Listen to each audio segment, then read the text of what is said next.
Innovative ability for India ಕಾರ್ಯಕ್ರಮಕ್ಕೆ ಚಾಲನೆ. ಕಾರ್ಮಿಕ ಸಚಿವ ಸಂತೋಷ್ ಲಾಡ್ ಅಭಿಮತ.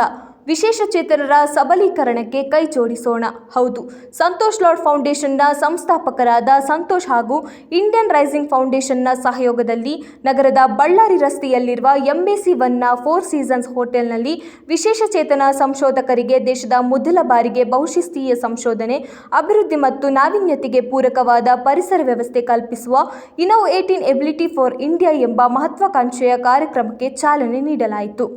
ಸಮಾರಂಭದಲ್ಲಿ ಮಾತನಾಡಿದ ಕಾರ್ಮಿಕ ಸಚಿವ ಹಾಗೂ ಸಂತೋಷ್ ಲಾಡ್ ಫೌಂಡೇಶನ್ನ ಮುಖ್ಯಸ್ಥರಾದ ಸಂತೋಷ್ ಎಸ್ ಲಾಡ್ ಅವರು, ಒಂದು ಉತ್ತಮ ಕಾರ್ಯಕ್ರಮಕ್ಕೆ ನಮ್ಮ ಸಂತೋಷ್ ಲಾಡ್ ಫೌಂಡೇಶನ್ ಸಹಯೋಗ ಮಾಡಿದೆ.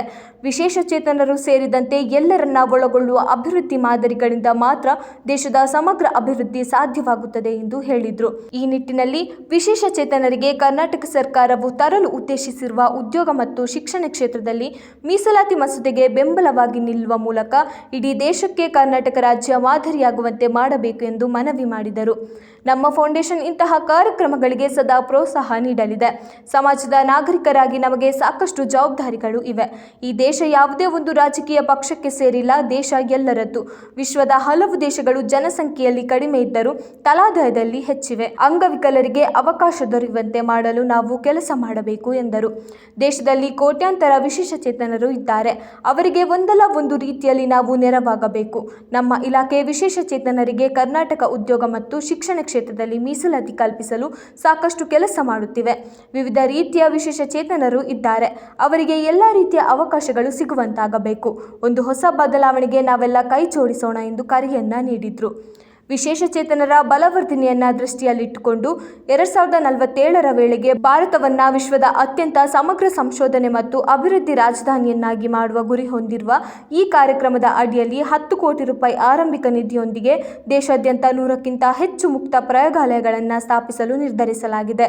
ವಿಶೇಷ ಚೇತನರನ್ನ ಕೇವಲ ವಿವಿಧ ರೀತಿಯ ಕಲ್ಯಾಣ ಯೋಜನೆಗಳ ಫಲಾನುಭವಿಗಳನ್ನಾಗಿ ಪರಿಭಾವಿಸದೆ ಅವರ ಸಬಲೀಕರಣ, ಒಳಗೊಳ್ಳುವಿಕೆ ಮತ್ತು ಅವರ ಆರ್ಥಿಕ ಸಾಮರ್ಥ್ಯವನ್ನು ಹೆಚ್ಚಿಸುವ ಮೂಲಕ ಅವರನ್ನ ಆರ್ಥಿಕತೆಯ ಪ್ರಮುಖ ಪಾಲುದಾರರಾಗಿ ಗುರುತಿಸಲು ಪರ್ಪಲ್ ಎಕಾನಮಿಯ ಮಾದರಿಯಿಂದ ಈ ಯೋಜನೆಯನ್ನ ಮುನ್ನಡೆಸುವ ಗುರಿಯನ್ನು ಈ ಇನ್ನೋವೇಟಿವ್ ಎಬಿಲಿಟಿ ಹೊಂದಿದೆ. ಇದೇ ಸಂದರ್ಭದಲ್ಲಿ ಆಹಾರ ಮತ್ತು ಕೃಷಿ ಇಂಧನ, ನೀರು ಮತ್ತು ಮರು ಉತ್ಪಾದನೆ, ನಿರ್ಮಿತ ಪರಿಸರ ಮತ್ತು ಆವಾಸ ಸ್ಥಾನಗಳು, ಆರೋಗ್ಯ ರಕ್ಷಣೆ ಮತ್ತು ಔಷಧ, ಡೀಪ್ ಟೆಕ್ ಮತ್ತು ಭವಿಷ್ಯದ ಸ್ಟೆಮ್ ತಂತ್ರಜ್ಞಾನ, ಶಿಕ್ಷಣ ಮತ್ತು ಸಾಹಿತ್ಯ, ಅರ್ಥಶಾಸ್ತ್ರ, ಕಲೆ, ಸಂಸ್ಕೃತಿ ಮತ್ತು ಆಧ್ಯಾತ್ಮಿಕತೆಗೆ ಹಾಗೂ ಸ್ಥಳೀಯ ಜ್ಞಾನ ಶಾಖೆಗಳಲ್ಲಿ ಗಮನಾರ್ಹ ಸಾಧನೆ ಮಾಡಿರುವ 10 ಮಂದಿಯನ್ನು ಗುರುತಿಸಲಾಯಿತು.